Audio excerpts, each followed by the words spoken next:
वो भी व्यवस्था के सताए हुए लोग हैं जो इस तरह के अंधविश्वास में पड़ते हैं। हम आपको भी समझते हैं, आपका कोई दोष नहीं है। ये एक सिस्टमेटिक प्लान और साजिश है आपको इसी तरह से अंधभक्त बनाने के लिए, आपको इसी तरह से मूर्ख बनाने के लिए, आपको इसी तरह।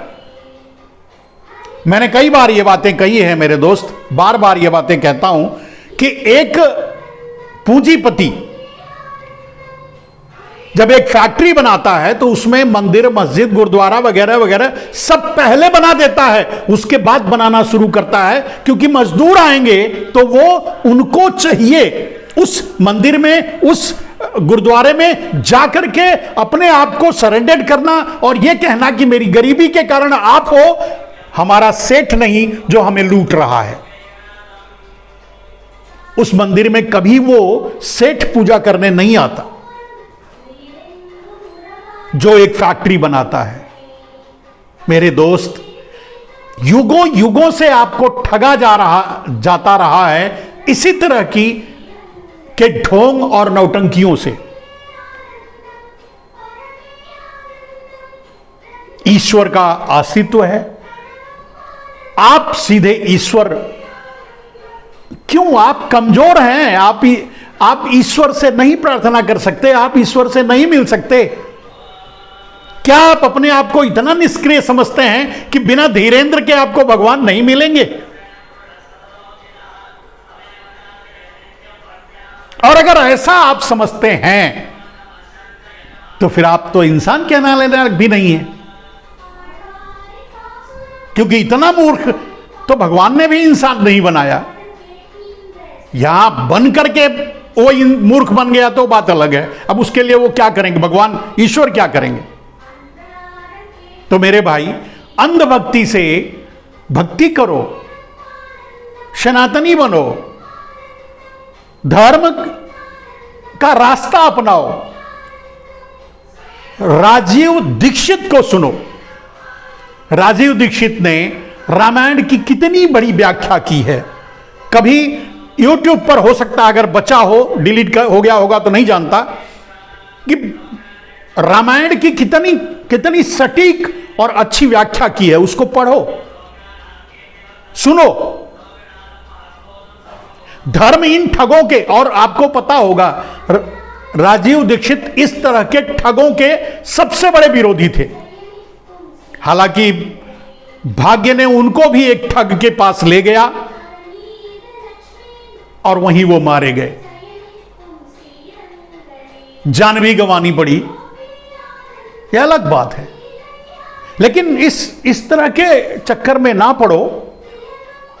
और आज जो मैं आपसे कहना वो चाहता हूं कि मेरे दोस्त, भारत जोड़ो यात्रा से बौखलाई भारतीय जनता पार्टी, आरएसएस इस तरह के न जाने कितने षड्यंत्र सामने लाएगी।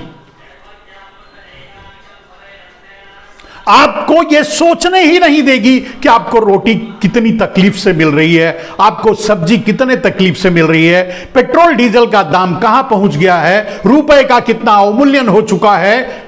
न जाने ऐसे कौन कौन सी समस्याएं हैं जिसको जानने भी नहीं देगी, और आपको लूट करके आपको श्रीलंका की स्थिति में पहुंचाने के बाद ये रातों रात हवाई जहाज में बैठेंगे और देश छोड़कर भाग जाएंगे, कहीं जाके बस जाएंगे। फिर आप आपस में लड़ते रहना, मारते रहना, एक दूसरे को चिल्लाते रहना, जो भी करना है करते रहना। समय है, जागो।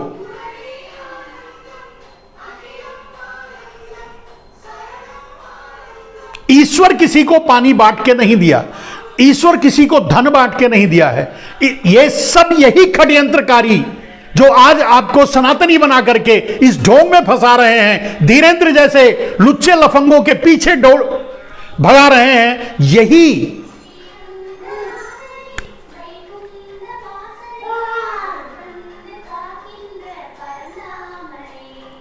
यही आपको लूट रहे हैं, यही आपको लूटकर अडानी अंबानी का घर भर रहे हैं, यही आपके हक को छीन करके कुछ लोगों में सीमित कर दे रहे हैं।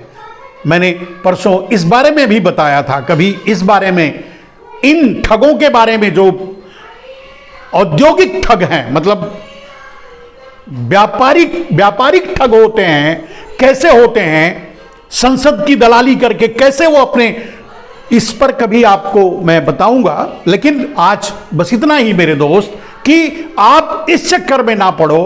अपने घर की तकलीफ को देखो, अपने देश की तकलीफ को देखो। गरीबी पर बात करो, महंगाई पर बात करो, बेरोजगारी पर बात करो, भूखमरी पर बात करो, देश के हालात पर बात करो, देश का रुपया कहां पहुंच गया है उस पर बात करो।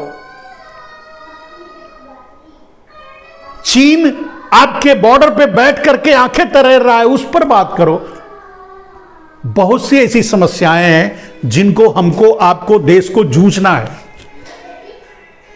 और ये जो चोर है ना, ठग है ना, चोर जो लुटेरे हैं ना, आपको लूट रहे हैं बैंकों के जरिए, इंस्टीट्यूशन के जरिए, देश को बेचकर, ये ठग, ये लुटेरे, ये चोर ही आपको इन ठगों के पीछे बहकाकर ले जाते हैं कि आप इनके पीछे पड़े रहो।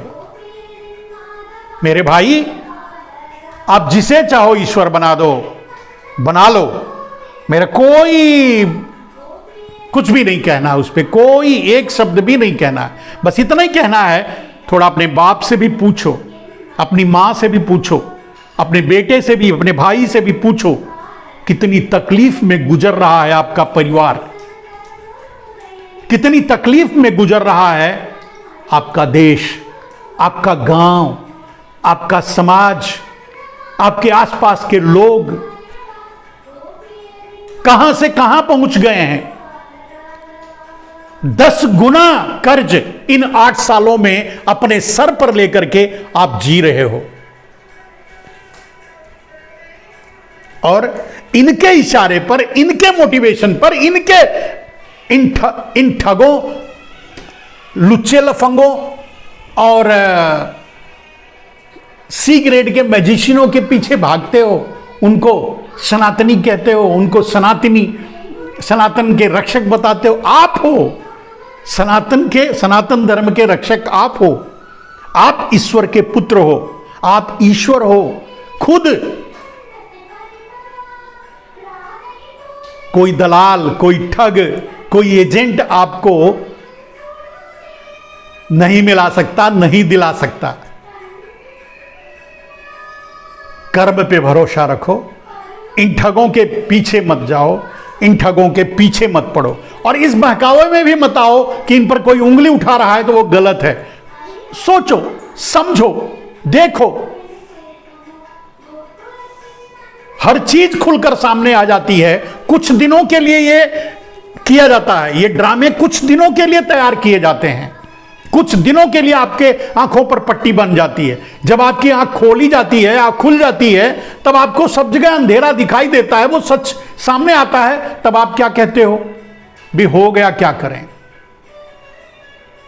भारत की 70% जनता, भारत पूरी जनता की बात कर रहा हूं, भारत की 70% जनता नरेंद्र मोदी के प्रधानमंत्री बनने पर अपने आप को कोस रही है।